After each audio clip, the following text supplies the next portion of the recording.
मध्य प्रदेश, राजस्थान और छत्तीसगढ़ में नए सीएम के ऐलान के साथ ही कई अटकलों और चेहरों को लेकर सियासी गलियारों में चल रही कहानियों का अंत हो गया। नामों की घोषणा के बाद नए मुख्यमंत्रियों के जहां एक तरफ आने का शोर है, वहीं दूसरी तरफ सियासत के कुछ दिग्गजों के समर्थकों में मायूसी छाई हुई है। राजनीति के इन छत्रपों ने विधानसभा चुनाव की हवा का रुख पलटकर बीजेपी की ओर करने में अहम भूमिका निभाई। अब अटल आडवाणी युग के इन सियासी खिलाड़ियों को दरकिनार किए जाने के बाद कई तरह के सवाल जनता के मन में उठ रहे हैं।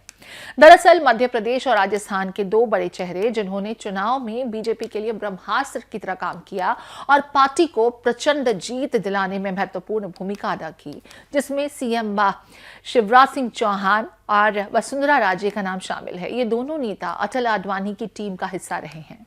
अब टीम मोदी ने इन्हें दरकिनार करने का फैसला आला कमान ने लिया, लेकिन यहां पर सवाल उठते हैं कि जिन चेहरों का सियासी कद इतना बड़ा है, उन्हें क्या बीजेपी ऐसे ही छोड़ देगी? सीएम की कुर्सी न मिलने के बाद अब इन दोनों नेताओं के भविष्य को लेकर पार्टी क्या फैसला करने वाली है? मध्य प्रदेश में बीजेपी की प्रचंड जीत के पीछे शिवराज सिंह चौहान की कड़ी मेहनत और उनकी योजनाओं ने कमाल किया। विधानसभा चुनाव की तारीखों के ऐलान के साथ ही शिवराज सिंह चौहान ने पूरे प्रदेश में दिन रात चुनाव प्रचार कर समर्थन जुटाया, जिसे पूरे देश ने देखा। सीएम पद के लिए मोहन यादव का नाम सामने आने के बाद शिवराज सिंह चौहान ने एक बयान दिया। हालांकि ये बयान वो पहले भी देते रहे हैं, जिसमें उन्होंने कहा कि वे मध्य प्रदेश को छोड़कर कहीं नहीं जाने वाले। उनके इस बयान से संदेश साफ है कि उन्हें केंद्र की राजनीति में कोई दिलचस्पी नहीं है। ऐसे में क्या बीजेपी उन्हें प्रदेश में ही कोई ऐसा पद या जिम्मेदारी देगी जिसके जरिए उनके समर्थकों को छिटकने से रोक कर रखा जाए?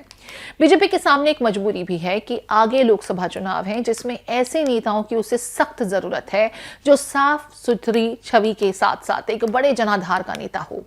ये सभी खूबियां शिवराज सिंह चौहान में हैं। इसलिए बीजेपी अब उनको सीएम पद से हटाकर कौन सी जिम्मेदारी देगी, ये आने वाला वक्त ही बताएगा। वहीं अगर बात राजस्थान की जाए तो वसुंधरा राजे को लेकर भी तमाम सवाल सामने हैं। अभी तक ये माना जा रहा था कि वसुंधरा राजे को बीजेपी किसी भी हाल में नाराज नहीं करना चाहेगी, क्योंकि वसुंधरा राजे राजस्थान की सियासत का प्रमुख चेहरा है। प्रदेश की जनता के बीच भी उनकी अच्छी पकड़ मानी जाती है। खासकर महिलाओं के बीच राजे काफी लोकप्रिय हैं। ऐसे में सीएम पद न देकर बीजेपी ने उनके लिए आगे क्या सोच रखा है, ये भी देखना अहम होगा। वसुंधरा राजे की पार्टी से नाराजगी पुरानी है, जिसका असर चुनाव के कुछ पहले तक साफ दिखाई दे रहा था। चुनाव के किसी कार्यक्रम में उनका न जाना, चुनावी बैनर पोस्टर में तस्वीर का न होना सुर्खियों में रहा। हालांकि दिल्ली दरबार में आला कमान से मुलाकात के बाद विधानसभा चुनाव में उन्होंने अपनी सक्रियता बढ़ाई। तब माना जा रहा था कि शीर्ष नेतृत्व उन्हें राजस्थान चुनाव के बाद कोई बड़ी जिम्मेदारी दे सकता है, लेकिन सीएम, डिप्टी सीएम और विधानसभा स्पीकर के पद पर अन्य नेताओं के नामों के ऐलान के साथ ही इन अटकलों पर भी विराम लग गया। दोनों नेताओं की बात करें तो शिवराज सिंह चौहान अभी फिलहाल 64 साल के हैं, तो वसुंधरा राजे की उम्र 70 साल है।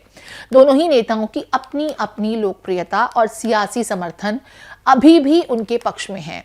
लोकसभा चुनाव में 4 महीने का ही वक्त शेष बचा है, जिसके चलते पार्टी अपने दोनों ही दिग्गज नेताओं को इग्नोर नहीं करेगी। ऐसे में माना जा रहा है कि उन्हें पार्टी संगठन या केंद्र सरकार में नई भूमिकाएं सौंपी जा सकती हैं।